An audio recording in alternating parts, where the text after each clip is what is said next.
Bon, bonjour, merci. Bon, mais j'espère que je vais être intéressant. Je vais peut-être commencer par me présenter, mais aussi faire le lien entre ces deux livres, en fait, qui sont...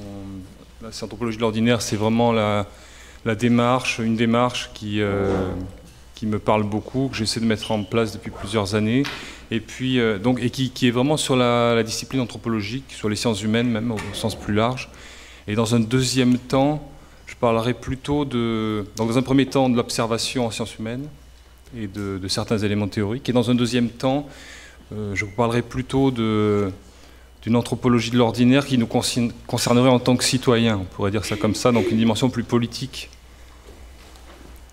À partir de ce livre-là qui s'appelle Les mots sont les choses, qui était une espèce de référence à Michel Foucault sur la question du langage.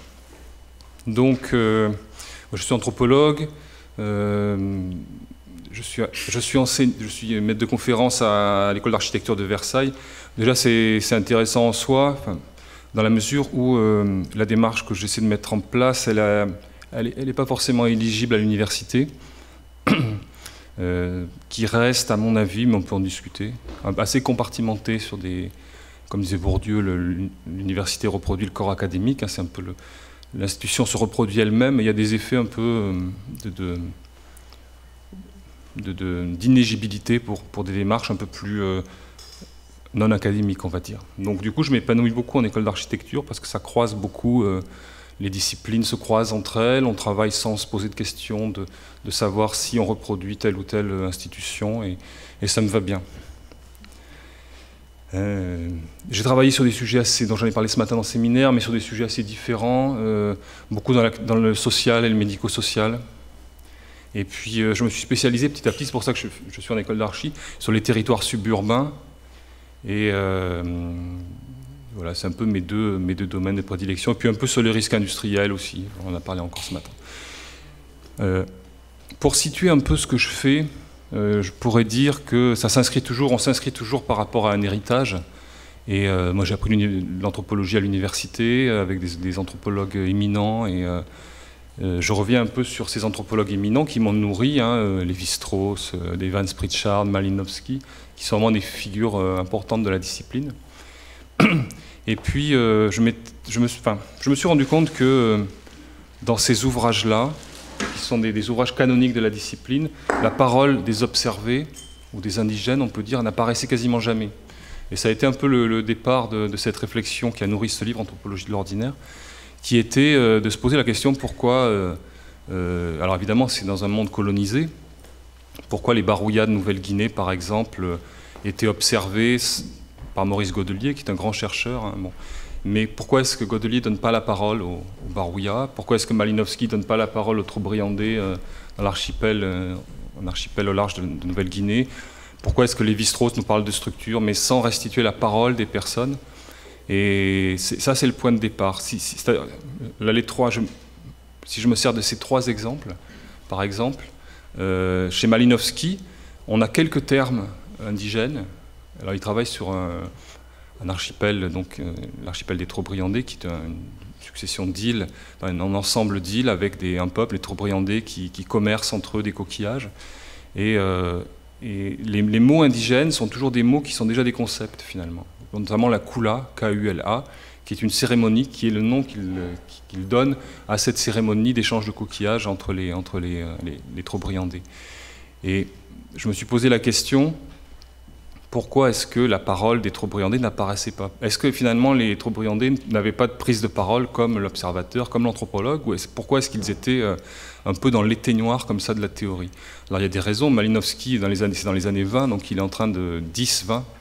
Son terrain, il le fait pendant la guerre de 14 en fait, et on comprend qu'il a besoin d'institutionnaliser la discipline, et que au nom de cette institutionnalisation, eh bien, il faut produire des effets de science, et donc il va faire prévaloir la théorie au détriment de la parole. Alors même c'est l'inventeur de l'ethnographie, c'est-à-dire la méthode de terrain. Il apprend la langue des Trobriandais, et puis il reste durablement sur le terrain. C'est les deux principes de l'anthropologie, apprendre la langue et rester durablement sur le terrain. Il va inventer ces deux principes, et en même temps, voilà, quelques mots émergent, mais qui sont des mots déjà vus par l'observateur occidental. Et puis surtout, quand on lit Malinowski, il a un livre qui s'appelle Théorie scientifique de la culture. C'est très fort ce titre-là. Ça veut dire qu'on est sur la culture comme une science. Et en même temps, quand on lit son carnet d'enquête, on se rend compte que c'est totalement différent. Son journal d'ethnographe, je ne sais pas si vous avez lu son journal d'ethnographe, c'est complètement sidérant au sens où il est loin de la Première Guerre mondiale. Lui veut aller combattre et il est très isolé, très solitaire. Il est en permanence en conflit avec les troupes briandais, très souvent parce qu'il n'arrive pas à obtenir les informations qu'il veut. Il prend, à l'époque c'est légal, de la cocaïne pour rester en forme. Il prend à microdose du cyanure pour s'endormir. Enfin, il a une espèce de posologie qui rend compte vraiment de la difficulté du terrain. Et il y a une espèce de gap entre le terrain, finalement, qui est très rude. Et puis, surtout, théorie scientifique de la culture, il passe son temps à lire Conrad, qui est un romancier. Donc il y a une espèce de contradiction entre le résultat final et son immersion sur le terrain, qui, elle, est en permanence houleuse, difficile, conflictuelle. Il fait des rêves homosexuels avec son double. Bon, peu importe, ce genre de choses. Mais simplement, il y a ce gap entre cette vie... alors je reviens à ce que je répétais ce matin, cette importance du trouble psychoaffectif. Là, c'est en permanence. Ce trouble psychoaffectif est très fréquent sur ce terrain. Il écrit même qu'on extermine ces brutes en parlant des troupes briandais. Évidemment, il y a une forme d'ironie dans ce qu'il dit. Mais le journal d'enquête est passionnant parce qu'on est au cœur de la vie des troupes briandais. Et finalement, l'hypothèse qu'on peut faire, c'est que ce journal, il résonne beaucoup plus en 2019 que cette fameuse théorie scientifique de la culture ou ces ouvrages prétendument scientifiques qui, eux, ont malgré tout assez mal vieilli, je trouve. Il décrit finalement un monde à un moment donné, alors même que ce monde est évidemment saisi dans le mouvement de l'histoire. Et son journal d'ethnographie est beaucoup plus saisi dans le mouvement de l'histoire que ses textes scientifiques. Donc là, il y a une sorte de contradiction, de passage en force, on pourrait dire, qui rend implicite toute l'enquête, alors même que c'est un homme de terrain. Et bon, mon interrogation est en partie de là, c'est-à-dire qu'est-ce qu'on fait de cette matière d'échange réel et, pour le coup, ordinaire, c'est ça la définition de l'ordinaire, avec les observés. Ce jeu d'échange, qu'est-ce qu'il devient? Pourquoi est-ce qu'il devient implicite? Et toute l'histoire de l'anthropologie du XXe siècle, c'est une histoire de la dénégation de la parole indigène. C'est-à-dire qu'on rend implicite le fait qu'il y a eu rencontre, mais on n'en fait rien finalement, on n'exploite pas ce langage-là. Sauf Evans Pritchard, qui rend compte d'un dialogue. Alors lui aussi, hein, il établit des liens entre les Nuer et les Nuer, qui est un peuple du royaume nilotique du Soudan anglo-égyptien à l'époque, et il établit des liens entre le lignage et la parenté, entre le lignage et la politique, donc entre la parenté et la politique, en montrant que cette société se structure par lignage et donc elle crée de la politique. Sauf qu'à nouveau, si vous lisez Les Nuer d'Evans Pritchard, qui est vraiment un très grand livre, très important en anthropologie, à aucun moment les Nuer ne parlent. Et là, il y a une espèce de violence aussi, même s'il faut historiciser, remettre ça dans le contexte de la colonisation. De la même façon que Malinowski, il y a une façon de dénier la parole des observés. Et ça m'a toujours beaucoup troublé. Jusqu'à Lévi-Strauss, donc il lui substitue, il écrit Jeux et les voyages, c'est pas pour rien, c'est-à-dire que le Triste Tropique, c'est la phrase qu'on a gardée de Triste Tropique, et finalement, il écrit Triste Tropique sur l'Amazonie, pour mieux montrer l'impossibilité de travailler cette parole des observés, finalement, pour ensuite revenir à ses structures, et donc à sa théorie structurale, puisqu'il va écrire Anthropologie structurale, qui est son œuvre un peu majeure, mais à nouveau, comme s'il y avait une stratégie d'écriture là-dedans, en disant je suis allé au bout du bout, et finalement on ne peut rien comprendre de la parole, on ne peut rien comprendre des pratiques, il faut revenir aux structures, c'est-à-dire à quelque chose, on ne sait pas trop ce que c'est les structures, mais en tout cas quelque chose qui est en nous, qui nous agite un peu comme si nous étions des marionnettes de ventriloque, c'est un peu la définition du structuralisme. Et là à nouveau il y a un passage en force, je trouve, sur la parole, qu'est-ce qu'elle devient cette parole. Dans tous les cas, on peut tous les citer, hein, les anthropologues du XXe siècle, et même des sociologues, et surtout des sociologues d'ailleurs, se produit, c'est ce que j'appelle dans mon livre la désinterlocution. Alors désinterlocution, le D, ça veut dire que c'est une négation de l'interlocution. L'interlocution, c'est-à-dire ce qui se noue dans l'enquête. Et dans l'enquête, c'est évidemment des entretiens en permanence entre l'anthropologue et les observés. Et cette interlocution, elle elle devient implicite. On ne s'en sert pas après, on ne la remobilise pas après, sauf donc Evans Pritchard qui cite quelques passages avec Quoll, son informateur, ce que je rappelle au début de mon livre, Anthropologie de l'ordinaire. Mais en fait, il montre ces extraits, c'est très rare en fait, c'est vraiment une rareté en anthropologie d'avoir un dialogue entre l'anthropologue et l'observé. Je parle de l'anthropologie classique. Hein. C'est très rare, donc je le rapporte ici, mais il ne s'en sert pas à proprement parler, il s'en sert de cet entretien, de cet extrait de discussion, de conversation avec Quoll, un de ses informateurs, pour mieux montrer que les Nuer, finalement, résistent à l'enquête. Et pour donc accroître, lui, son prestige d'anthropologue d'avoir obtenu des informations avec un peuple qui résiste. Et on est dans le monde colonial, hein, c'est ce qu'il écrit. Pas un Nuer qui ne voulait porter mes valises, par exemple. C'est un autre monde, c'est le monde colonial. Hein. Donc, pas un Nuer qui ne voulait porter les valises. Ça veut dire quoi? Ça veut dire qu'on est vraiment sur une hiérarchie de l'observateur et de l'observé. Alors, à nouveau, on remet en contexte. C'est quelque chose qui était presque évident à l'époque. Pour autant, comment est-ce qu'on peut bâtir un savoir, plutôt des connaissances, sur cette élision de la parole des autres? Là, il y a quelque chose qui, pour moi, est une espèce de domination de principe, de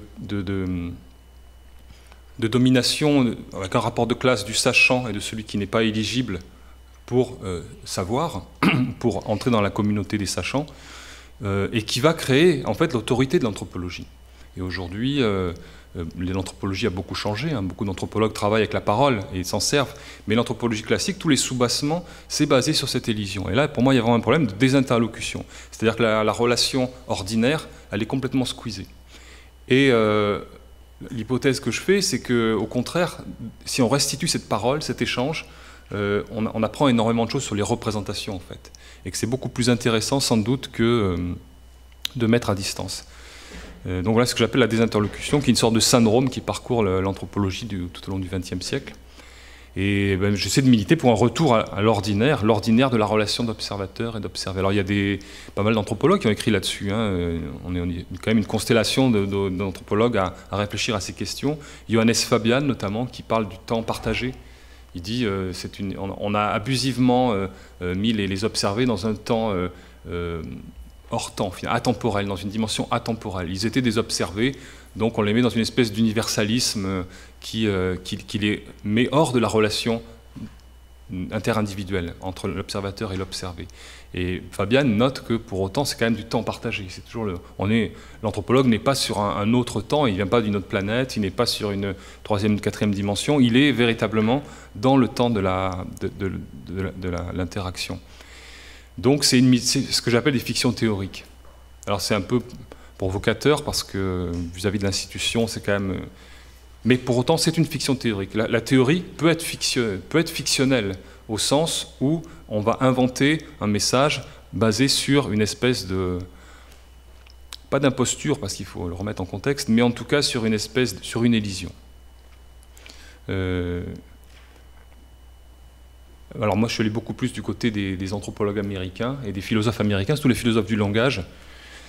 Le premier, c'est Wittgenstein, qui m'a beaucoup aidé, en fait, la lecture de Wittgenstein. C'est assez aride, Wittgenstein, parce que c'est un syllogisticien au départ, branché logique, et puis petit à petit, il quitte cette dimension de la syllogistique pour se rendre compte que ça mène à rien, qu'on ne peut pas comprendre le monde, uniquement avec des concepts qu'on emboîterait les uns dans les autres.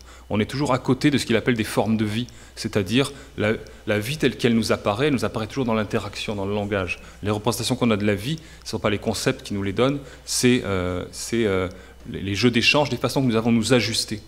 Et en fait, il torpille toute l'histoire de la philosophie, finalement, en disant tous les concepts de justice, de beauté, ces deux-là sont particulièrement forts, la vérité, tous ces concepts sont créés dans des conditions concrètes de production. Donc ça a été produit par des hommes ou par des femmes, plus souvent par des hommes, puisque l'histoire de la philosophie elle est assez masculine dans sa période classique. Mais on peut retrouver ces conditions concrètes de création des concepts. Et ça, c'est ce qu'on appelait le linguistic turn. Donc c'est un mouvement tout à fait important qui sort le concept de son ciel éthéré un peu pour le ramener sur Terre, en disant, c'est ce que dira Pierre Bourdieu aussi en relisant Wittgenstein, c'est des accords entre savants. La science, c'est quoi? C'est une entente entre des personnes qualifiées qui décident que tel concept, il est valide. Finalement, c'est juste ça. Et tout mon travail mais je ne suis pas le seul à nouveau, on est quand même quelques-uns à travailler là-dessus, c'est de dire la science, on ne sait pas trop ce que c'est en sciences humaines, mais la rigueur, c'est de retrouver ces conditions d'élaboration et de mise en contexte des concepts. Et moi je pense qu'on a beaucoup à gagner à retrouver cette dimension-là. Et donc ce retour à l'ordinaire, cette façon de revenir à l'ordinaire, pour moi, est prépondérante. Et c'est ce que j'avais développé. Alors, moi, je pourrais continuer à vous parler de ça. Je vais y revenir un peu sur ce livre-là. Mais c'est surtout ce que j'ai développé là-dedans. Ce qui m'intéresse aussi, c'est la question citoyenne, là-dedans, la question politique. Plus que citoyenne, d'ailleurs, politique. Puisque tous les concepts de l'anthropologie, de la sociologie, ont été assez largement dévoyés par la parole ordinaire. C'est-à-dire que ces concepts, dont on ne sait pas trop d'où ils viennent, on peut les reprendre dans notre vie ordinaire par des mésusages, en les utilisant de façon un peu approximative. Peut-être que je vais rester un peu plus sur la partie anthropologique, et avant d'aller sur la partie politique.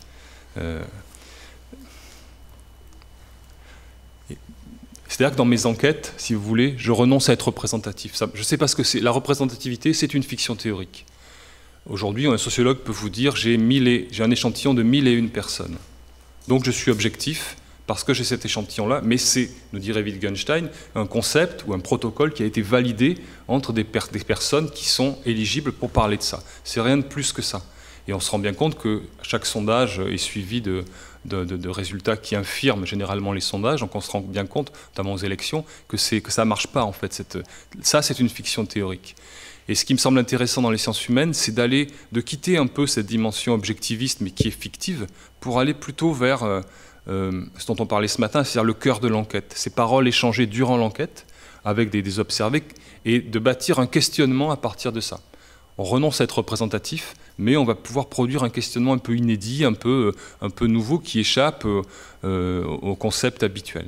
Et ça, c'est ce que j'essaie de développer dans mon travail, c'est-à-dire en restant très près de ces paroles échangées. Donc, pour revenir rapidement sur... c'est-à-dire, je prends l'exemple que j'ai développé ce matin, c'est dans un orphelinat, par exemple, voilà un exemple type, la loi sur l'action sociale de 2002, j'arrive avec d'autres experts pour évaluer et ajuster en gros les budgets avec le fonctionnement des institutions.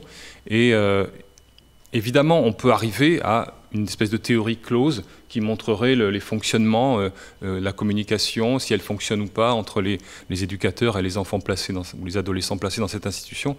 Mais je pense que c'est assez peu intéressant parce qu'on oublie, et c'est là, comme Malinowski oublie dans sa théorie scientifique, nous dire qui parle, qui est affecté.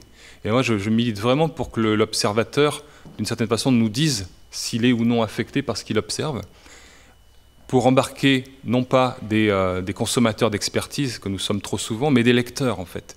D'où la raison littéraire. Elle apparaît à ce niveau, parce que quand vous avez un matériau très ordinaire, c'est-à-dire un échange, je prends par exemple un échange entre un éducateur et une adolescente, une situation de souffrance évidente, il me semble beaucoup plus intéressant de faire émerger un questionnement à partir de cette situation de souffrance.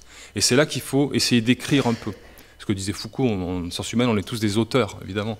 On écrit, on a besoin d'écrire pour emporter l'adhésion du lecteur. Et au fond, cette rigueur-là, ça n'empêche pas de chercher l'adhésion du lecteur. Cette raison littéraire, elle n'est pas opposée finalement à l'expertise. Moi, je pense qu'au contraire, être capable aujourd'hui de faire un récit d'enquête qui pose des questions un peu inédites, et là, en l'occurrence, est-ce qu'on peut expertiser la souffrance humaine en éducation, en institution médico-sociale, simplement à distance? Ben, je pense que ce n'est pas possible. Et le sens de mon livre, Si l'enfant ne réagit pas, et de cette enquête à l'époque, c'était de dire ça. L'expertise, il faut y aller vraiment avec beaucoup de réserve sur ce type de situation-là. Mais ça, on peut vraiment le sentir que si moi-même, je me décris en tant qu'expert ou pseudo-expert affecté par ce que j'observe. Donc, aujourd'hui, on est dans la République des experts, on consomme de l'expertise à tout bout de champ. L'opinion publique, c'était un Champagne qui avait travaillé là-dessus, un sociologue, est fabriquée par l'expertise. Nous sommes dressés d'une certaine façon par l'expertise, mais toujours et presque toujours, surtout par les médias de masse, par des expertises qui ne citent pas leurs sources. On ne dit pas qui parle, les protocoles d'observation, on ne dit pas non plus si la personne a été affectée. Je prends l'exemple, alors évidemment sur des sujets très douloureux comme je prenais l'exemple de mes collègues africanistes qui travaillent sur le sida en Afrique, par exemple, sur des sujets assez douloureux, j'en parlais ce matin, comment est-ce qu'on peut poser une expertise objectivante à distance sur un sujet qui a réellement affecté l'expert, ou l'anthropologue, ou le sociologue? Là, il y a vraiment un problème, en fait, quoi. Parce qu'on nous apprend finalement à hyper-positiver, à neutraliser toutes les dissonances, toutes les anomalies, tous les éléments de dysfonctionnement, de souffrance, qui sont inhérents à ce type d'observation.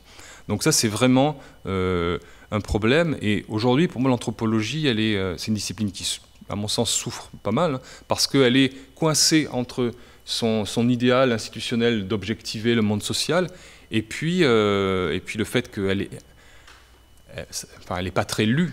Par exemple, l'anthropologie n'est pas très lue dans ce pays, contrairement aux États-Unis, où elle est beaucoup plus lue, où elle participe beaucoup plus à l'expertise. C'est une discipline un peu marginale en France, alors même que nous sommes la seule discipline finalement à travailler au corps ce langage ordinaire, c'est-à-dire l'ordinaire de la relation.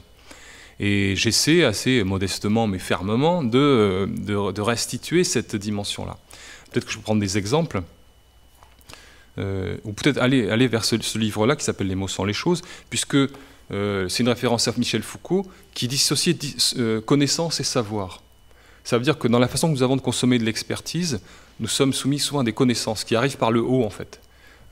Toute l'écologie politique, le développement durable, beaucoup de mots comme ça qui s'imposent à nous, des mots de l'urbanisme aussi qui peuvent s'imposer à nous et qui nous façonnent un peu dans nos pratiques quotidiennes, mais sur lesquelles nous n'avons pas de prise. On n'a pas de prise sur ces connaissances-là, sur ces concepts qui arrivent par le haut. Et c'est pour ça que Foucault distinguait connaissance et savoir. Le savoir, c'est ce que je peux expérimenter en tant qu'interlocuteur, en tant que personne. Et cette dissociation, elle me semble en fait très importante et complètement oubliée dans l'expertise aujourd'hui. Pas pour rien qu'il y a des réactions de Gilets jaunes. Réactions de Gilets jaunes, sans que je sache trop ce que c'est ce groupe Gilets jaunes, mais en tout cas des réactions de personnes, de femmes ou d'hommes ordinaires qui, finalement, on peut l'interpréter comme ça aussi, sont soumis sans doute à des sentiments de relégation, etc., mais aussi à un ensemble de concepts qui les rend implicites dans la vie sociale. Et donc, comme les mouvements de 2005, les bagnoles brûlées dans les banlieues, c'est une volonté de reprendre en main un contexte. Même si c'est mal de cramer les voitures, c'est quand même une volonté de reprendre en main un contexte dont on est spolié en fait en tant que citoyen ordinaire. On n'a pas accès à ce contexte et aux sources. Donc moi j'imagine toujours un expert qui nous ferait le détail très rigoureux des conditions d'obtention de son information, des difficultés qu'il a eues, des lobbies qu'il a été obligé de supporter, etc. Où est-ce qu'il a rendu son expertise et des conditions réelles en fait. La science, ça serait cette rigueur-là. Et c'est ce que j'avais essayé d'analyser dans ce livre-là, qui allait plus vers l'anthropologie de l'ordinaire comme une façon de pratiquer une espèce de discipline de vie, on pourrait dire, qui est de se rendre hyper attentif au langage, hyper vigilant vis-à-vis du langage. Ce que dit Confucius, hein, le premier acte politique, c'est de parler précisément. Ça veut dire quoi? Ça veut dire que, je vais prendre un exemple, par exemple, toutes les catégories que nous avons, tous les concepts, pardon, qui nous sont donnés par je pense à la psychanalyse ou à la sociologie. Si vous traitez quelqu'un de schizo, si vous traitez quelqu'un de parano, ça c'est l'exemple type de concepts qui arrivent dans nos vies sans que nous puissions les questionner. C'est-à-dire que ce sont des concepts qui sont des mots en fait, qui circulent d'une communauté à une autre, mais qui arrivent jusque dans la vie ordinaire. Et dans la vie ordinaire, on peut traiter quelqu'un de schizo, de parano, parce qu'on veut l'expulser de notre communauté, on veut lui faire une injonction, etc. Mais pour autant, ce mot-là est imprécis. Parce qu'évidemment, être en prise, la personne qui utilise ces mots n'est pas en prise avec son contexte à ce moment-là. Et en fait, c'est une sorte de, si vous voulez, tous les mots que je mobilise, que nous mobilisons au quotidien, ils sont hérités d'une certaine façon de la psychanalyse, de la sociologie et des laboratoires de recherche. Beaucoup de mots que nous utilisons sont des mots utilisés de façon abusive. Et en fait, Freud et Durkheim, Freud au début, la psychanalyse, et Durkheim au début de la sociologie, étaient très vigilants, eux, sur les mésusages de ces mots-là. Et Durkheim, par exemple, sur la notion de groupe, le terme de groupe est très problématique aujourd'hui. Si on veut classifier le monde de façon très simple, on va parler de groupe. Et Durkheim lui-même disait, si on travaille sur des groupes sociaux, il faut toujours s'intéresser à est-ce que ça marche, comme la classification fonctionne. Je prends l'exemple toujours si on prend l'exemple des bobos, est-ce que ça marche, par exemple? Je veux dire, on est tous des petits savants en herbe. C'est-à-dire on produit tous un savoir, même si on est non spécialiste. Et si je parle des bobos, je classe le monde d'une certaine façon. Mais est-ce que ce mot, il permet de classer de façon efficace une réalité sociale? Moi, je pense que non. Et qu'il faut au contraire essayer de se rendre réceptif aux périphrases, c'est-à-dire à tout ce qui émerge en dehors de ce concept qui nous apparaît par le haut et qui ne nous dit rien finalement de la vie sociale.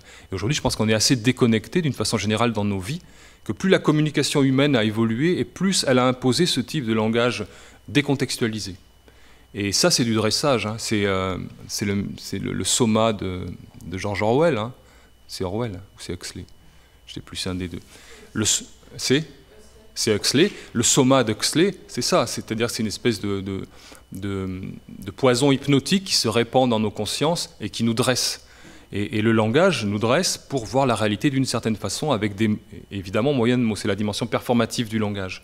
Et évidemment, si je peux classifier le monde en bobo, en punk à chien, en communauté gay, si je peux avoir des classifications simples de ce qu'est le monde social, je peux être rassuré.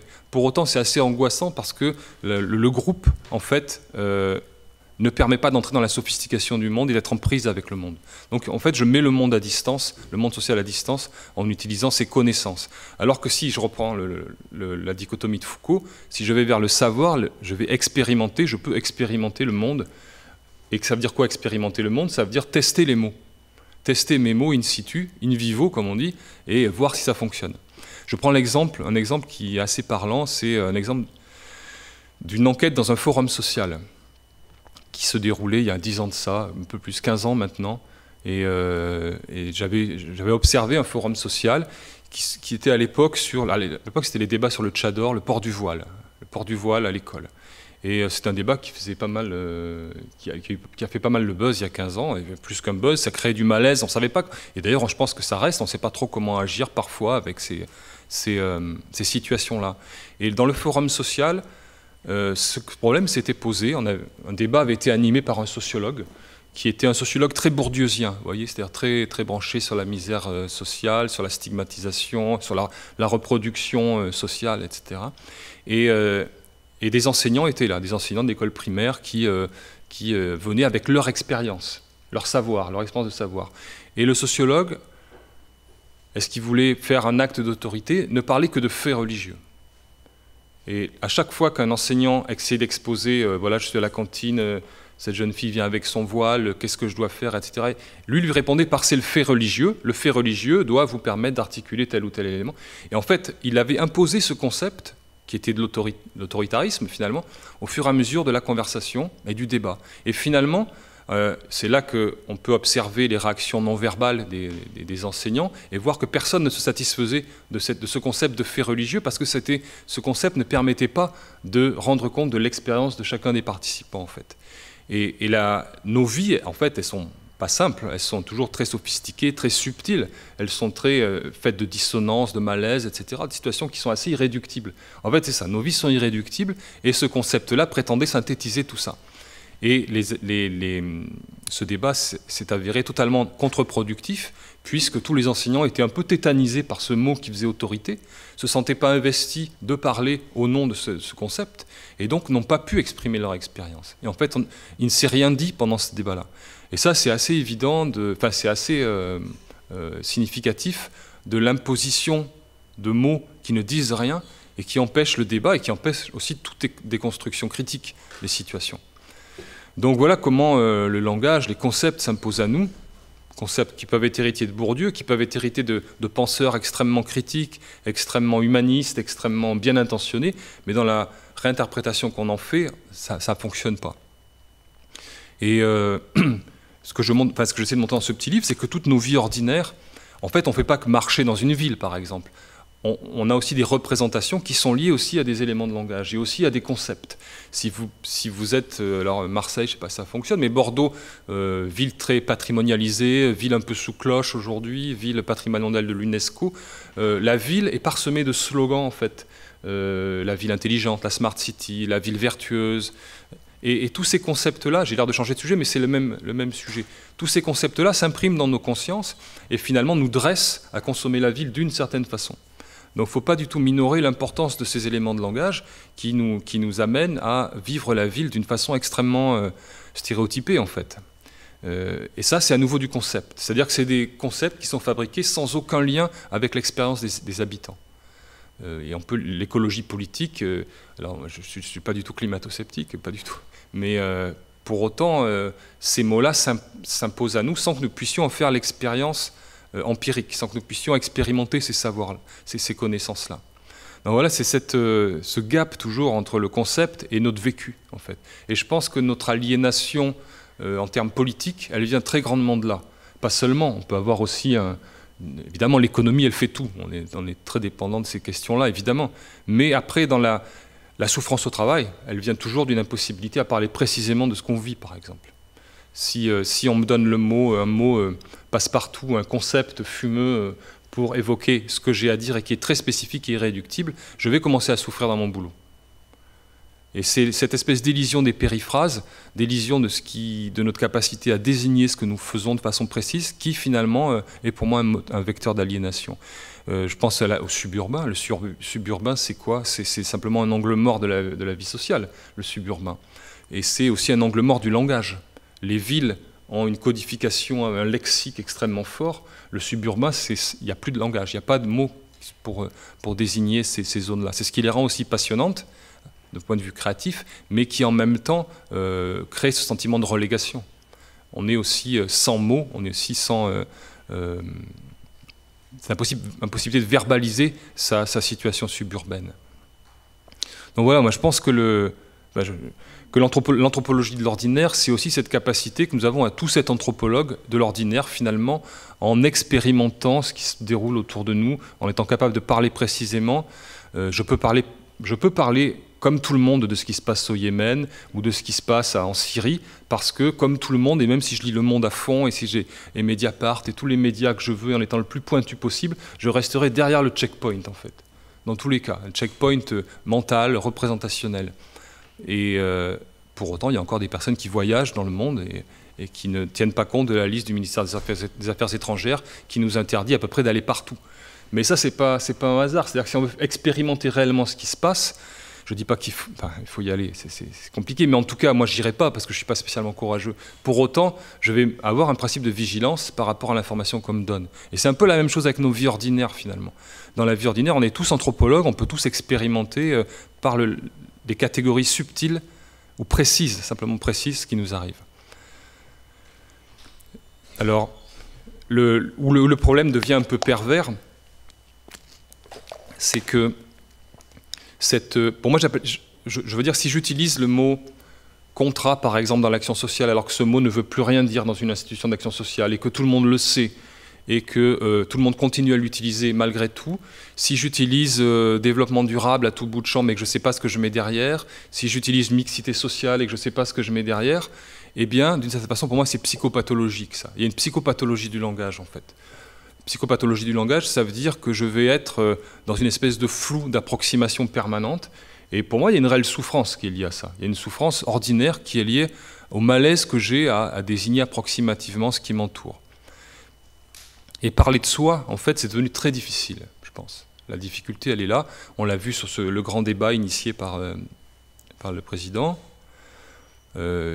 On parle de sujets éligibles, plutôt de sujets éligibles qui peuvent entrer dans une sphère un peu de spécialistes. Mais Bruno Latour, le sociologue, avait eu une idée, moi je ne suis pas spécialement... enfin bref, Latour, voilà, peu importe, mais je trouvais l'idée intéressante.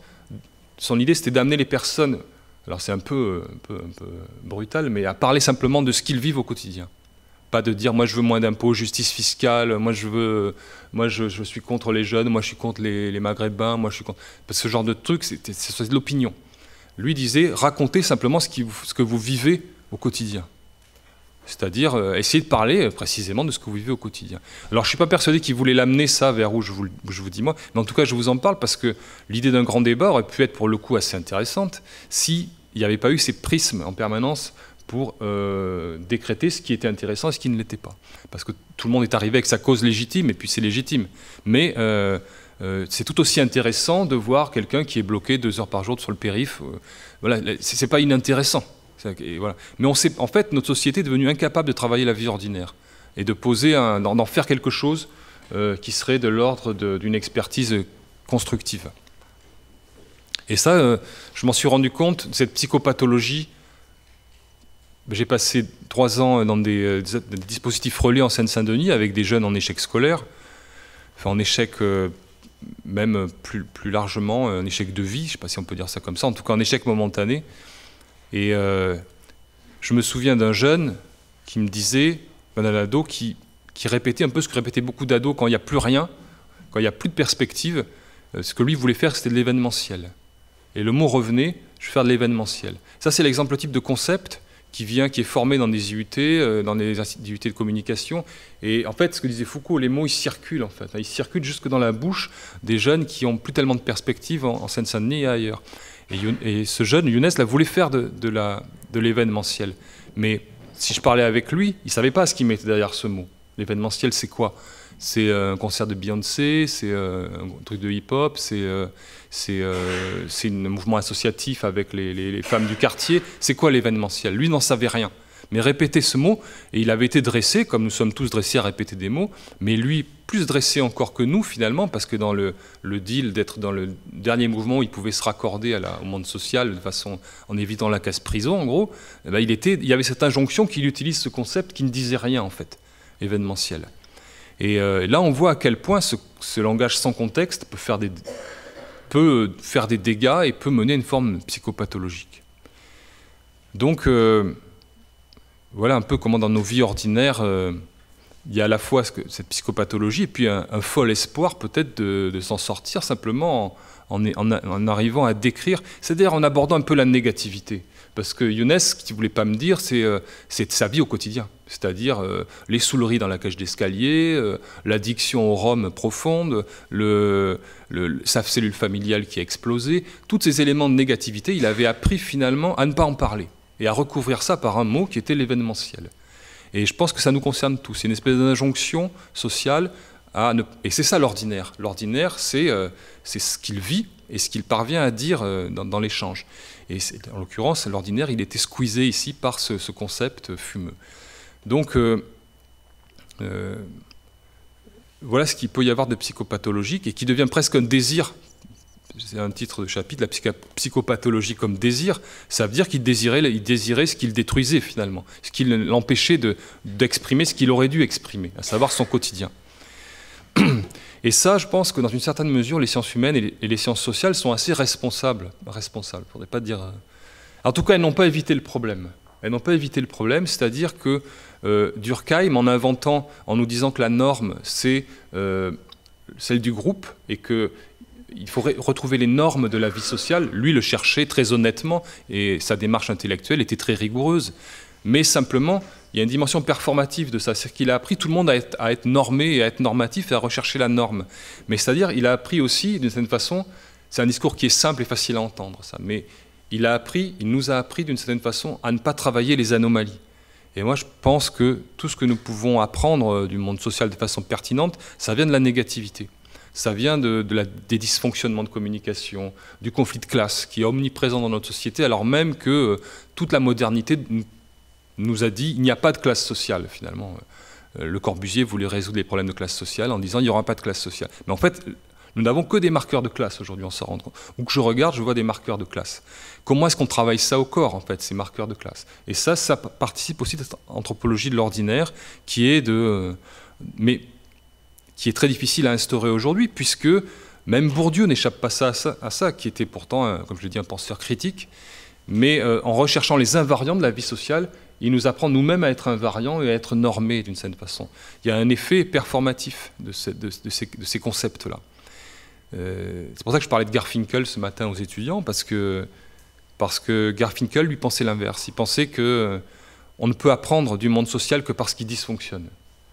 C'est un Américain, pourtant libéral, bon teint, mais pour autant, lui pensait que la vie sociale, on peut la comprendre qu'à partir de ce qui dysfonctionne. Et il disait, c'est le bizarre, le troublant, il faut partir de là pour comprendre ce qui se passe. Parce qu'effectivement, si vous observez une scène dans une rue, par exemple, avec une situation évidente d'anomalie ou de dysfonctionnement, quelqu'un qui hurle, qui se bat, vous allez observer des comportements normatifs et adaptatifs autour. Et la norme va s'exprimer par les comportements autour qui vont permettre de réguler l'incident. La société, c'est un équilibre rituel, en fait. S'il est brisé, il y a des comportements normatifs qui apparaissent. Et à l'inverse, moi, je pense que créer un groupe, imaginer qu'il y a des structures, des règles de la vie sociale, ça, ce sont des fictions théoriques. C'est-à-dire que la théorie nous permet de monter en généralité, mais ce ne sont que des fictions théoriques la plupart du temps. Donc les sciences humaines et les sciences sociales ont sans doute passé leur temps à gommer l'anomalie aussi, à gommer tout ce qui serait bon à questionner. Si je reviens à ces questions d'Africains touchés par le sida et en fin de vie, moi j'ai un collègue qui travaille là-dessus, la question c'est pas de poser une expertise objectivante là-dessus, ou définitive. Parce qu'on va voir, évidemment, cette expertise, elle va être lue comme c'est un texte qui va être consommé. Et on va imaginer que, finalement, le sida en Afrique, c'est quoi? C'est simplement un monde objectivé, et avec des problèmes et des solutions, et que tout est simple. Et ce chercheur me disait, mais j'étais ému aux larmes, j'étais en permanence malmené par l'observation que je voyais.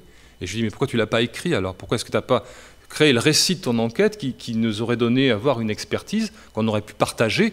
Et finalement, on aurait été beaucoup plus dans la rigueur, pour le coup, au sens où tu aurais beaucoup plus rendu compte de ce que tu as vécu. Et ça, c'est vraiment le problème, et on revient à cette question du récit. Le récit d'enquête est, à mon sens, peut-être beaucoup plus pertinent que la fiction d'un monde où tout fonctionne, surtout quand ça ne fonctionne pas. En fait, pour X raisons, ce qu'il avait observé dysfonctionnait de toutes parts, quoi. Donc voilà l'idée un peu de l'anthropologie de l'ordinaire, c'est revenir à cette interlocution, et à ce qui dysfonctionne dans cette interlocution. Et c'est ce que j'écris dans mes livres. Ça veut dire qu'il faut assumer ses échecs, ses errances, ses doutes. Je ne parle pas que de ça, mais dans la phase... Le réel, l'expérience anthropologique du réel, c'est une phase d'initiation. Je prends l'exemple dans cet orphelinat où le premier jour où j'arrive, les pensionnaires qui avaient tous des histoires très douloureuses ont fait un repas pour ma venue, et c'était quand même quelque chose de fort pour eux et d'important pour eux. Et j'ai sorti mon carnet d'enquête devant eux. Au moment où on allait passer à table, on était tous installés. Et ça a été vécu par une violence, et ils m'ont fusillé du regard. Et ils ont eu raison. Moi, je débutais dans l'anthropologie, je ne savais pas trop. Donc ça s'appelle une gaffe. C'est une gaffe. Parce que je décrédibilisais ce qu'ils avaient prévu, qui était de m'inviter à leur repas. Ils avaient fait cuire des steaks, etc. Donc c'était vraiment important. Enfin, en tout cas important, je ne sais pas si c'était important, mais en tout cas, ils avaient fait ce protocole-là. Et moi, je l'ai rompu en leur montrant que j'étais un observateur et un sachant et que j'allais les observer. Et ça, ils l'ont très mal vécu, mais à juste titre. Et donc je raconte après comment je m'enferme dans les toilettes pour prendre mes notes, pour ne pas être vu. Et c'est ça l'expertise. Les conditions réelles d'expertise, c'est cette confrontation à des situations qui n'ont rien de simple. Et ça pose aussi la question de l'expertise. Dans quelles conditions on peut expertiser? Et je pense qu'on ne peut pas expertiser pour avoir travaillé avec des patrons de l'industrie ou des jeunes en souffrance. L'expertise n'est pas la même. On ne peut pas poser les mêmes lois sociales sur ces deux types de communautés. Donc voilà, ce lessivage, cette neutralisation systématique de l'anomalie qui me semble assez problématique. Et effectivement, aujourd'hui, on ne sait pas trop... Moi, je pense que la vie sociale est un immense angle mort aujourd'hui. La question du passage à l'acte, par exemple, est très intéressante et à nouveau recouverte d'une immense couche de positivité, de tout ce qui devrait fonctionner. Or, dans le suburbain que j'observe, moi qui est le suburbain des petites villes, parce que j'ai beaucoup enquêté notamment sur une petite ville, où les personnes aujourd'hui se sont vraiment dans l'angle mort de la vie sociale, dans l'angle mort de l'expertise, se sentent à la remorque des métropoles qui incarnent l'économie triomphante. Donc ce sentiment de relégation, elles l'incorporent vraiment dans leur chair, jusque dans leur discours en fait. Hein. Et cette négativité-là, elle est très intéressante à travailler parce que, par exemple, moi, elle me ramène à ma position d'expert qui travaille à Versailles, qui a des conditions de vie plutôt correctes par rapport à eux. Et ça, je ne peux pas ne pas le questionner aussi dans la relation d'expertise, en fait. Pourquoi tu ne vas pas au rond-point? Tu as peur d'aller au rond-point? Voilà ce que j'ai aujourd'hui comme retour, moi, quand j'enquête sur ces petites villes-là. Ça me ramène aussi à mes propres manques. Mais je pense qu'il vaut mieux donner à voir une expertise avec cette taille humaine qui montre mes propres carences, et pourquoi je n'y vais pas, etc. Ça me semble plus propice à un questionnement aujourd'hui sur ce qui est en train de se passer, plutôt qu'une mise à distance d'un groupe vaguement exotique qui serait les Gilets jaunes, etc. Donc, Et ça, c'est de la négativité, c'est ça l'anomalie. C'est, si je me mets à parler de circuit court, par exemple, puisque je parle beaucoup de ça en école d'archi, à une personne qui est au rond-point et qui me dit « moi, je n'ai rien à foutre de ton circuit court », et puis si après elle me tient une parole homophobe ou une parole raciste, et qu'est-ce que j'en fais de ça? Comment je le travaille, en fait? Or, je l'entends, évidemment. Et moi, j'essaie de parler, discuter, de parlementer, de dire « c'est pas bien, le racisme, l'homophobie, c'est pas bien ». Mais montrer que je peux être sec aussi par rapport à ça, si je montre cette relation-là, un peu comme vous liriez un roman finalement. Essayez de vous embarquer dans cette réalité textuelle-là, si je le décris dans un texte où je fais l'effort de l'écrire, je pense qu'on va plus vers un questionnement fructueux que de dire, voilà, à distance, une étude sociologique distanciée. Et puis aujourd'hui, c'est d'autant plus problématique que cette expérience de savoir n'est pas du tout valorisée. Aujourd'hui, pour travailler moi, dans un laboratoire de recherche, pour avoir travaillé dans plusieurs laboratoires de recherche, je me suis rendu compte que c'est une sorte de concours Lépine du concept. Hein. Aujourd'hui, le concept est devenu florissant, il y a une surenchère. Dans l'urbanisme, c'est hallucinant, quoi. C'est-à-dire la ville intelligente, j'en parlais, la ville vertueuse, la ville durable, la ville pas chiante, ça existe aussi. Il y a une foule comme ça de slogans qui sont là pour simplement, si on veut parler un peu de façon un peu critique, pour créer pour lessiver, pour reléguer les classes populaires. En fait, en gros. L'idée de la Smart City, par exemple, c'est Richard Florida, qui est un architecte, le modèle de vie vertueuse pour lui, c'est Seattle aujourd'hui, où on a un indice de hipster, un indice de tarte à la carotte, un indice de machin. Donc il y a vraiment quelque chose qui s'apparente à de la gentrification de masse, mais ces concepts de Richard Florida, de la ville intelligente, ça ne classe pas le monde social. Ça le performe, et c'est une sorte de prophétie autoréalisatrice finalement. C'est-à-dire qu'à aucun moment, il nous dit, il ne porte une analyse, mais pour autant il la vend comme étant des mots qui classent le monde, alors que ces mots-là sont vides de sens, mais sont simplement là pour accomplir une réalité qui va advenir. Et dans le chapitre, j'appelle ça le brevet et la divination, c'est-à-dire qu'on est tous, moi j'essaie de pas l'être, mais on est tous plus ou moins piégés par ces mots-là, dont les élus sont très preneurs, hein, parce que c'est évidemment du marketing urbain, du city branding, comme on dit, c'est une façon d'imposer un monde idéal, et puis surtout de lisser ce qu'on ne veut pas voir, c'est-à-dire la relégation des classes populaires, pour parler très simplement. Donc, aujourd'hui, alors mon anthropologie, celle que je défends, en tout cas, c'est ça, c'est d'être capable en linguiste, la linguistique pragmatique, c'est ça, c'est d'être capable, dans un discours d'une personne qui me parle, d'un sociologue, d'un élu, de repérer ce qu'on appelle en linguistique les shifters, c'est-à-dire les embrayeurs contextuels. C'est très important, les shifters, en fait. Shifter, ça veut dire d'où je parle. Ça veut dire quelle source j'utilise pour dire ce que j'ai à dire, et comment est-ce que j'embraye de l'observation que j'ai faite, comment est-ce que je peux la restituer, comment est-ce que mon observation elle embraye sur la fabrication d'un concept. Et en fait, tout ça, c'est pas de la magie, ça peut s'expliquer par les shifters, qui sont des embrayeurs contextuels. C'est-à-dire que je passe d'un niveau d'observation à un niveau d'analyse. Et tout ça, ça peut se retrouver. Et évidemment, c'est quelque chose qui est complètement ignoré et complètement neutralisé. C'est-à-dire qu'aujourd'hui, on peut balancer un concept. Je pense alors, chez les élus, chez les élus et les gouvernants, c'est particulièrement flagrant. Les Français, la catégorie les Français. C'est-à-dire qu'il n'y a aucun shifter quand je dis les Français. Ça veut dire que je vais parler à la place des Français, je vais dire les Français pensent que, je crois qu'il est temps que les Français prennent conscience de l'urgence, voilà, ce genre de choses. Mais pour autant, il faudrait pouvoir exiger les shifters. D'où vient cette expertise? D'où vient ce matériau observé? Comment est-ce qu'il devient un concept qui permet à la personne de parler au nom des Français? Là, il y a quelque chose de terrible, en fait, parce que c'est totalement occulté. Je me souviens d'un élu qui dit je suis allé sur un marché et je peux vous dire que les Français, ils sont comme tel, ils sont tel ou tel. Ça veut dire son expertise, c'était qu'il est allé sur un marché. Et c'est pas sérieux, c'est pas rigoureux. Le fait d'être allé sur... Alors lui, il nous citait ses sources, un des rares, mais c'est pas sérieux, parce que le fait d'aller sur un marché ne permet pas de parler au nom des Français. Tous les Français n'étaient pas sur ce marché ce jour-là. Et voilà, c'est là que ces shifters sont très intéressants. C'est embrayeur contextuel. Et la langue de bois, qu'on retrouve à tous les niveaux de la vie sociale, c'est ni plus ni moins qu'un déni de shifters, un déni de ces embrayeurs contextuels. Et c'est ce que j'appelle les mots sans les choses, c'est-à-dire c'est des mots qui ne sont pas connectés à une expérience vécue et qui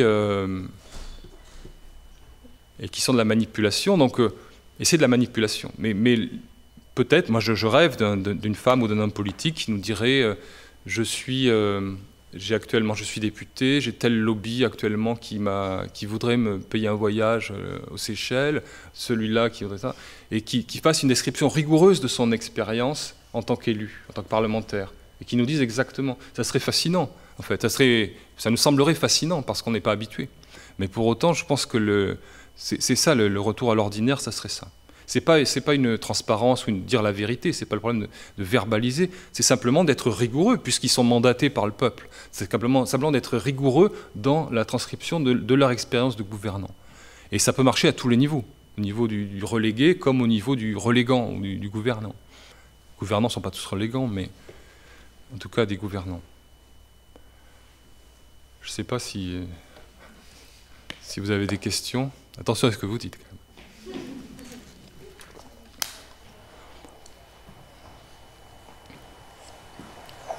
Je crois qu'il y a une question. Oui. Bonjour. Bonjour. Je suis un peu inquiète par rapport à ce que vous dites. C'est normal, c'est la phase. Je suis inquiète par rapport à la professionnalisation des anthropologues, et en général des sciences sociales, et de ce que Marcus et Cliff parlent dans Clifford. Pardon ? Clifford, merci. Parle de la professionnalisation des sciences humaines à la fin des années 90 et de comment ça a changé la manière dont on nous apprend et on nous forme en l'anthropologie, la psychologie, la sociologie. Et je dis ça parce que ce que vous dites par rapport à ne pas prendre en compte les anomalies de langage dans les enquêtes et nier tout ce versant subjectif des enquêtés et du rapport de l'observant aux observés, j'ai l'impression qu'il a été...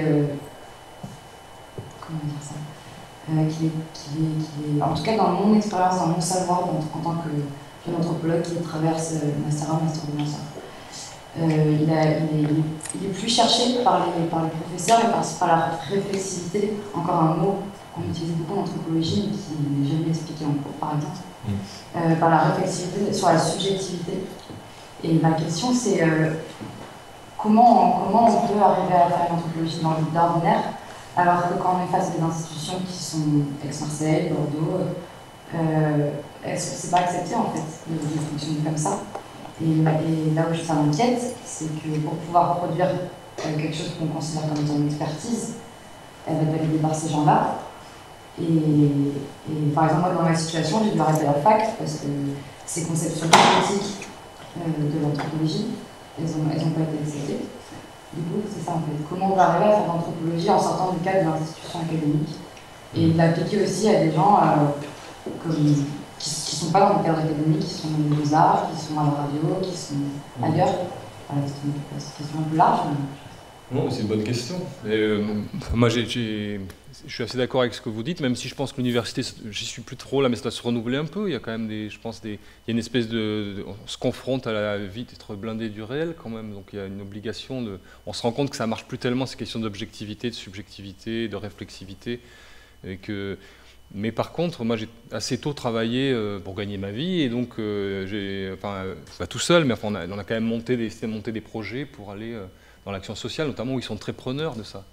Il y a l'action médico-sociale, l'action sociale, où cette attention au langage, il y a beaucoup de choses à inventer en fait.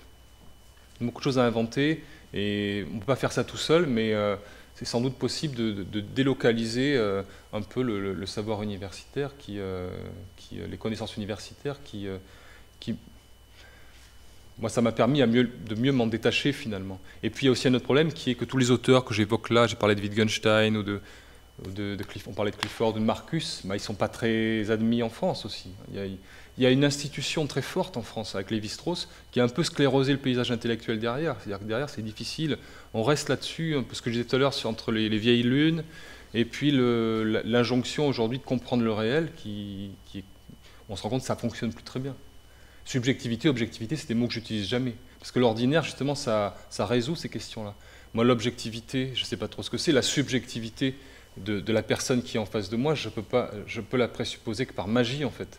Mais je ne sais pas ce que la personne a dans... Par contre, avec la démarche de l'ordinaire, la démarche pragmatique, il y a des indices entre la personne et moi, dans la relation d'observation, et ces indices, on peut les observer, on peut les recueillir, les identifier. Donc c'est quelque chose qui, par ailleurs, fonctionne assez bien. Mais je pense qu'il faut vraiment il y a beaucoup de choses à inventer, quoi, en fait. Mais sans les cadres institutionnels, c'est ça que je te demande, en fait. Ouais, les cadres institutionnels finiront par suivre. Mais je rencontre quand même pas mal de chercheurs, y compris à l'université, qui sont soucieux de ça, quand même.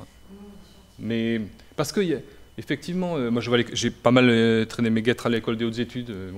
Les étudiants sont de plus en plus sur des sujets très difficiles, très douloureux, comme il y a une surenchère dans les sujets difficiles, comme si c'était un gage finalement de qualité. Mais ces sujets difficiles obligent évidemment à improviser des nouvelles méthodes et pour le coup, cette espèce de mise à distance, elle devient très difficile.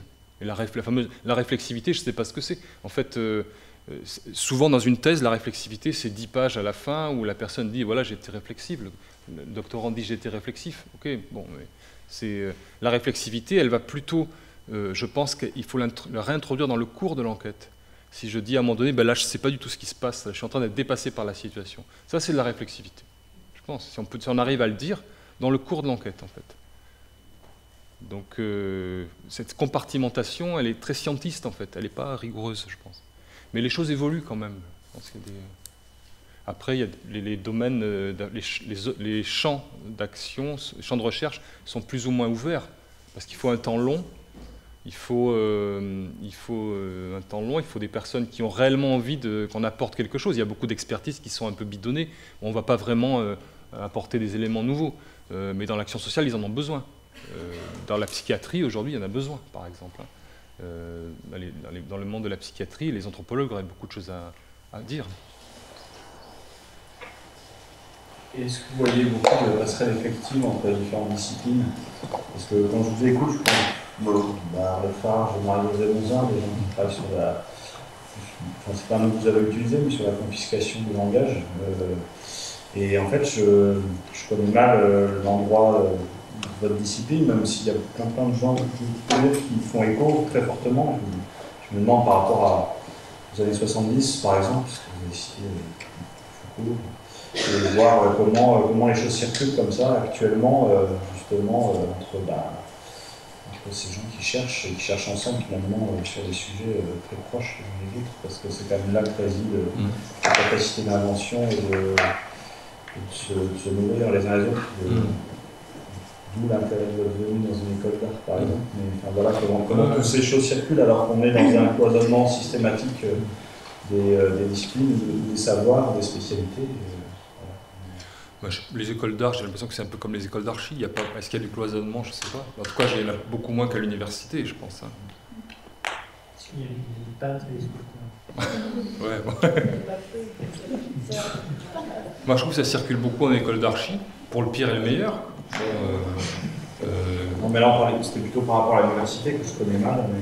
Mais si vous voulez, le problème et la solution, c'est ce qu'on appelle les cultural studies, qui permettent de partir d'un objet de recherche, et après, on fait venir un historien, un psychologue, un anthropologue, un biologiste, et puis on travaille tous ensemble, et ça peut donner des choses très intéressantes, ça dépend de l'exigence attendue. Et je pense que on se rend bien compte que la question des chapelles, c'est en train de mourir lentement quand même. L'Institut trop se rabougrir sur sa chapelle, ça marche pas très bien. Donc l'échange, il devient un peu nécessaire, mais pour le pire et le meilleur, c'est ça la difficulté.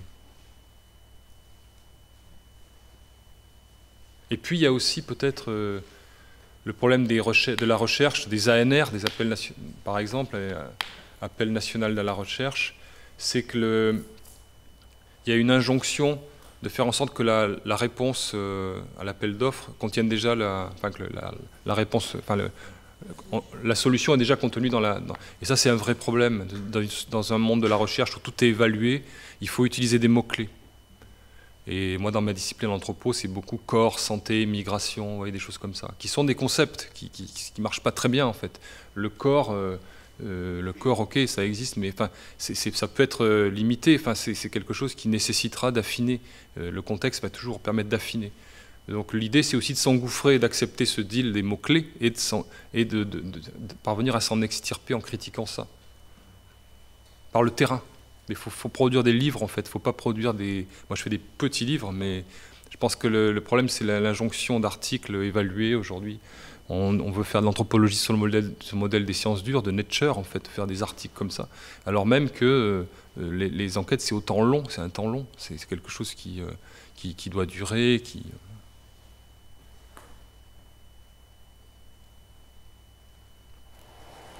L'histoire que tu nous racontes, en fait, ce ne serait pas presque l'histoire des sciences sociales, en général, pas que de l'anthropologie, en fait. Et qu'on serait arrivé à un moment de l'histoire des sciences sociales où elles sont obligées de se déscienticiser et de revenir à une rigueur pragmatique. C'est un peu ça le projet général. Ouais, elle se crispe aussi, hein. Il y a à Nanterre, il y a une tournée ontologique, par exemple. Il y a le linguistic turn, qui est ce retour au langage ordinaire, qui apparaît peu en France quand même, je trouve. Hein. Et puis il y a plutôt une crispation sur l'ontologie. C'est-à-dire qu'de plus en plus, dans certaines universités, on enseigne que la culture, c'est une ontologie. C'est un tout stable, un tout en soi, une vérité en soi. Il y a beaucoup de livres qui ont fait polémique là sur la question. Mais ça veut dire qu'on revient à une espèce de culture ancestrale, quelque chose d'un peu archaïque. Mais alors, la capacité à parler du monde contemporain devient quasi nulle, quoi, en fait. C'est ça le problème.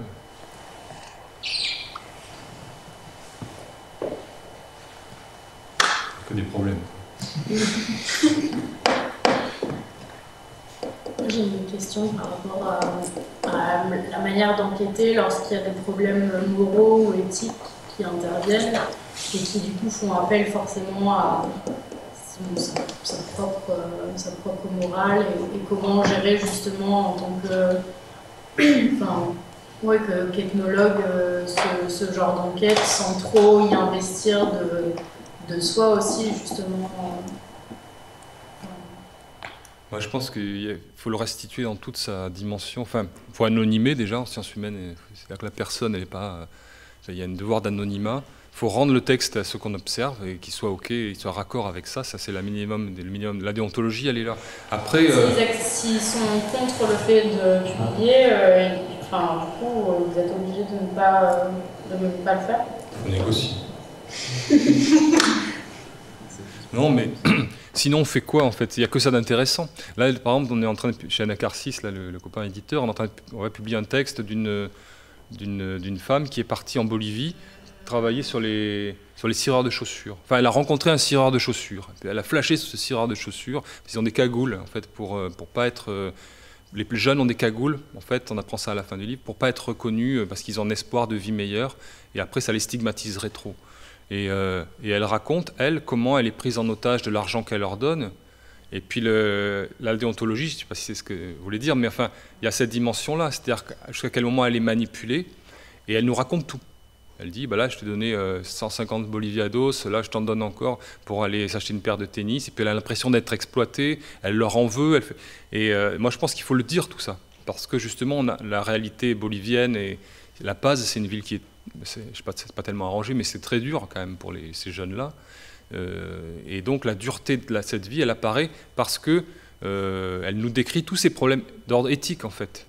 Et je pense que dans beaucoup d'enquêtes, tout ce qu'elle décrit, le fait de s'être fait arnaquer par exemple, beaucoup d'anthropologues ne l'auraient pas dit, parce que ça ne se dit pas, parce que sinon on perd en assurance, en autorité.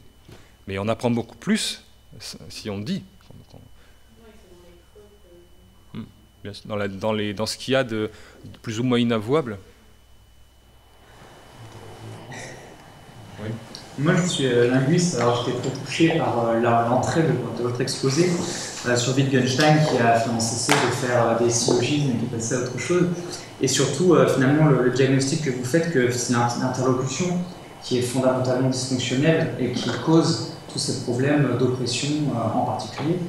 Et comme je sais que vous faites aussi de la fiction, la question que je voulais vous demander, c'est quelle place donner à la culture dans cette société où la parole politique, finalement, est devenue inutile ou a perdu sa légitimité. Est-ce que la fiction, par exemple, peut permettre de se substituer à une parole politique ou de rendre mieux compte, à la manière d'un anthropologue qui aurait dépassé ces problèmes d'énonciation, de la réalité concrète qu'on veut analyser et décomposer?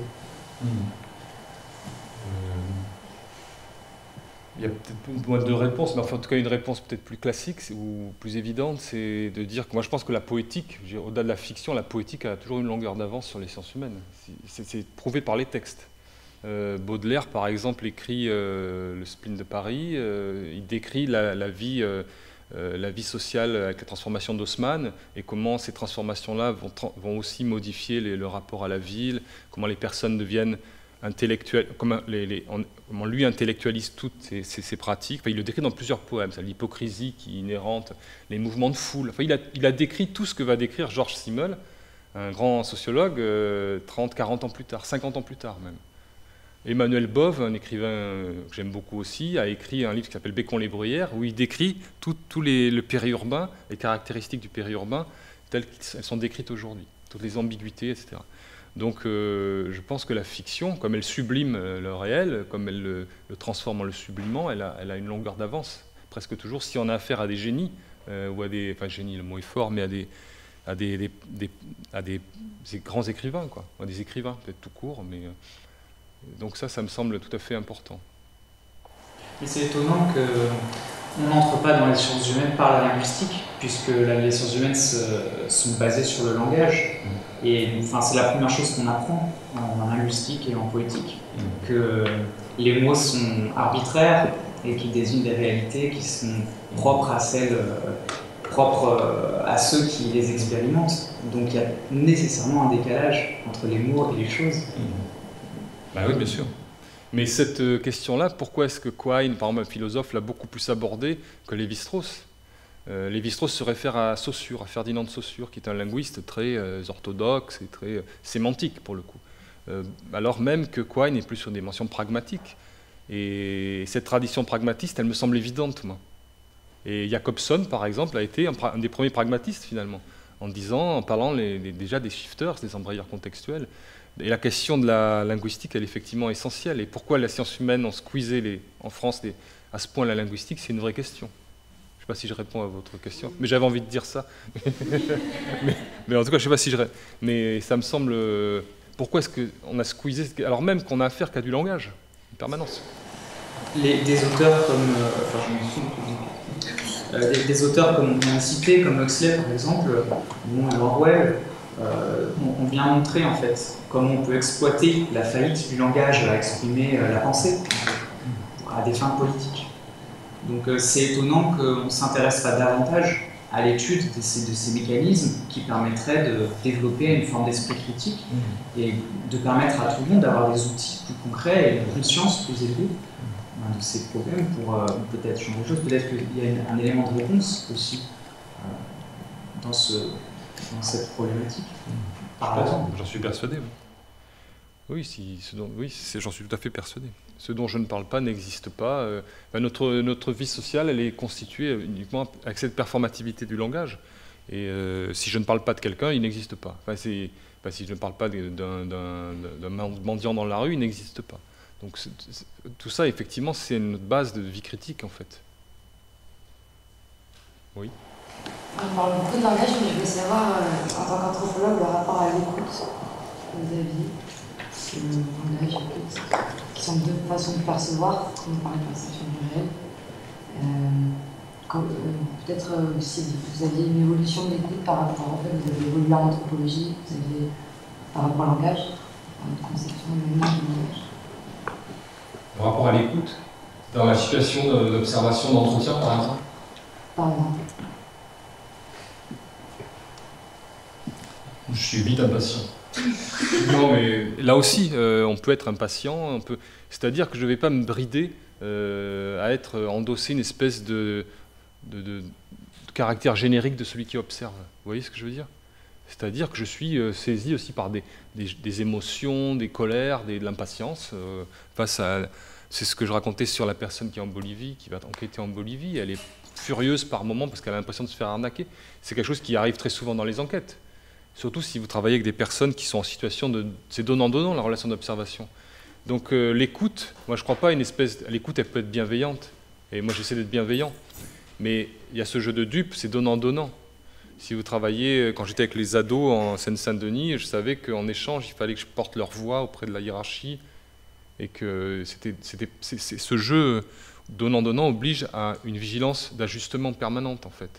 Et donc, c'est jamais une écoute totale, une écoute sereine. En fait, moi, je pense que l'anthropologue est toujours une femme ou un homme ordinaire dans une situation ordinaire, en fait. Vous voyez?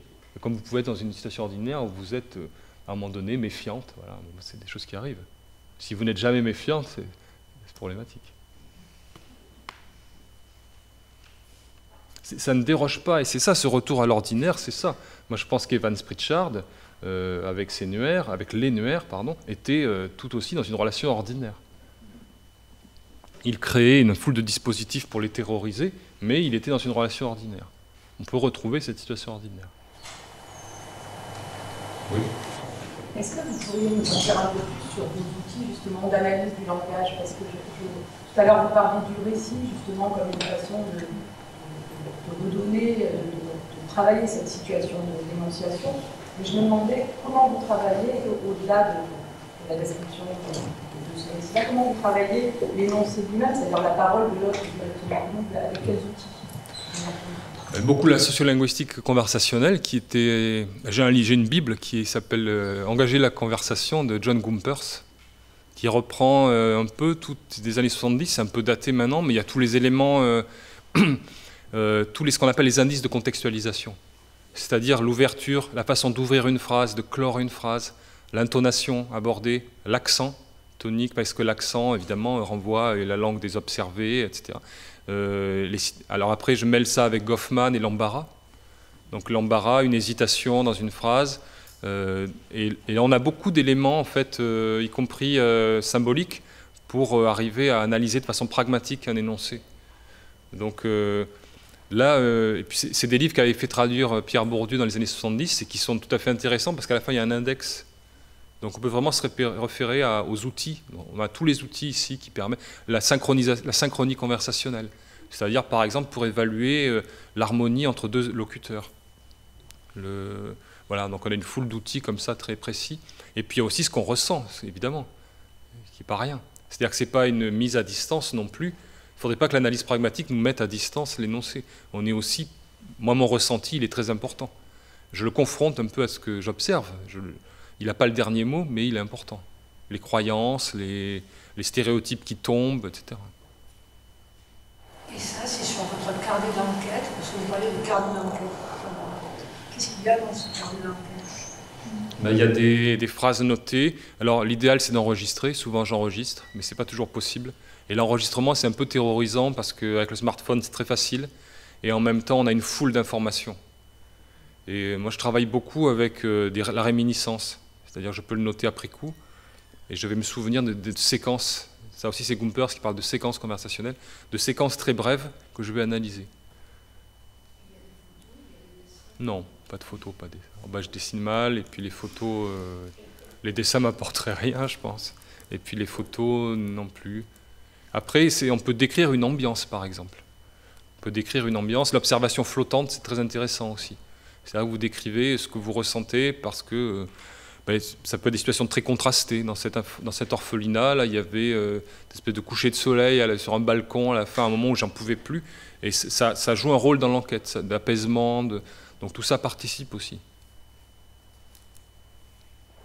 Mais je pense que... Processus d'écriture, après, une fois que... Comment vous agencez ça pour le final, en fait, parce qu'après, je sais que dans vos écrits, il y a un style littéraire, donc comment ça se transforme, tout ça? Il faut faire... Je fais toujours du récit d'enquête, sauf le texte sur Baudelaire, qui est une fiction. Pour le reste, c'est du récit d'enquête. C'est-à-dire que il faut arriver à coller le plus près possible à ce que j'ai vécu, à l'expérience de l'observation. Et pour ce faire, en fait, il y a... c'est des procédés littéraires. Et avec le temps, on apprend toujours à... J'ai appris à écrire et à écrire mieux. Et avec le temps, ça permet de savoir un peu mieux où je vais, ce que je veux dire. Mais inconsciemment, c'est les livres que je lis, les livres de littérature que je lis, qui doivent déteindre là-dessus. C'est-à-dire que la littérature nous donne des clés aussi. Oui, par exemple, dans Sommaland, un livre que j'ai écrit, je m'utilise beaucoup les didascalies qui sont empruntées au théâtre pour rendre compte des intonations des personnes, ou des situations, de décrire les situations. Et je trouve beaucoup de choses dans la littérature, en fait, que je ne vais pas piller non plus. Je ne prends pas un procédé que je remets dans mon texte, hein, mais ça infuse cette lecture, ça infuse nécessairement sur ce que j'écris après. Et puis après, c'est ce qu'on veut dire, c'est une sorte d'argumentaire qui est... Par exemple, La Petite Ville, qui est un livre que j'ai écrit, qui est sur une petite ville justement déshéritée, enfin déshéritée. Les commerces sont partis du centre-ville, vous voyez, on retrouve ça dans beaucoup de petites villes en France aujourd'hui. Les industries ont fermé, la population s'est appauvrie et vieillissante. Les personnes qui restent travaillent pour des tiers de SMIC. Enfin, c'est une situation très difficile. Et là, c'était intéressant de revenir dans la ville avec un procédé qu'on appelle l'itinéraire, qui consiste à parcourir la ville avec une personne de ma connaissance, une femme que j'ai connue il y a longtemps, et avec elle, on marche dans les rues, et elle me raconte un peu son vécu de cette ville. Et donc, vous voyez, je ne peux pas être représentatif de quoi que ce soit, mais il y a beaucoup de questions qui émergent. Et puis surtout, là, par exemple, je vais jouer de contraste entre ce qu'on appelle des métadiscours, c'est-à-dire des grands discours économiques sur la pauvreté des villes, et puis ces mots à elle, en fait. Et il y a un contraste qui s'opère entre ces mots à elle, qui sont des mots ordinaires, pas politiquement corrects, parce qu'elle parle avec sa façon de parler à elle, avec son sentiment de relégation à elle. Et c'est le contraste entre ces métadiscours, les grands discours théoriques, et ces paroles à elle qui crée un effet qui, pour moi, est de l'ordre poétique, en fait. C'est-à-dire que c'est un autre langage qui apparaît. Et donc voilà. Voilà l'exemple type, mais c'est passionnant à travailler, ça, en fait. La mise en forme de l'enquête est aussi intéressante à travailler que le recueil des infos. Parce que chaque terrain implique une méthode spécifique, je pense, et une écriture spécifique. Et justement, alors, vous avez nommé une ville sans dire son nom, et la géographie, de tout à l'heure, c'est une science unique. Et ça n'a pas été nommé, quoi. Et justement, si chaque terrain, il y a quand même un rapport avec la géographie physique, quoi. Enfin, est-ce que je dois parler d'une taille, il y a différentes dans les plaines, enfin, je sais pas, quoi. Oui, sûrement. Après, la géographie... Le problème de la géographie, c'est que quand c'est de la géographie... Les géographes, par exemple, parlaient de transdisciplinarité tout à l'heure. J'ai beaucoup de collègues géographes avec qui on discute parce qu'ils ont des préoccupations sociales ou de la parole, parole habitante. Mais la géographie qui tend à surplomber et à juste se baser sur des données cartographiques, comme se fait Christophe Guilluy, par exemple, qui a beaucoup écrit sur la France périphérique, moi, ça me pose problème parce que c'est un modèle qui a sa valeur, les cartes, hein. Mais on ne peut pas réduire, on ne peut pas s'en tenir juste à ce prisme-là qui crée une France binaire, qui crée les villes cosmopolites versus le suburbain avec des petits blancs racistes, en gros, pour faire simple. C'est très simpliste. Et donc moi je pense que la géographie elle est intéressante, mais qu'il faut croiser ça avec d'autres disciplines. Oui, c'est pour ça que je parle de géographie physique plutôt que... Mais...